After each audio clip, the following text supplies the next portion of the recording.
কষ্টের সময় আমরা সবাই একটু আশা করি না কেউ মায়া করুক, মাথায় হাত বুলাই দেখ, কিন্তু এরকম মানুষ পাওয়া যায়? কান্না করানোর মানুষ পাবেন, চোখের পানি মুছে দেওয়ার মানুষ পাওয়া যায়। মনে রাখবেন, কেউ যদি আপনাকে গালি দেয়, আপনার কাজ হচ্ছে বলেন না, বান্দা যত চুপ করে থাকবে বান্দার পক্ষ হয়ে আল্লাহ উত্তর দিবে।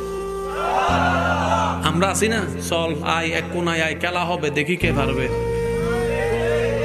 সৃষ্টি জগতে আপনার নবীর মতো পাওয়ারফুল আল্লাহ কাউকে বানায় নাই, যিনি আঙ্গুল তুললে চাঁদ দুই ভাগ হয়ে যেত, যিনি রাস্তা দিয়ে হেঁটে গেলে পাথরে সালাম দিত।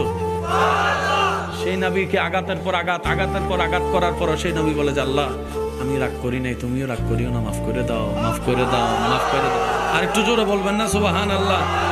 নবীকে যারা কষ্ট দিয়েছে নবী সবাইরে মাফ করছে, আপনি সেই নবীর উম্মত। আজকে এক ভাই আরেক ভাই সামান্য একটা দুই কথার জন্য অথবা একটা জায়গার জন্য আপনি বলছেন আমি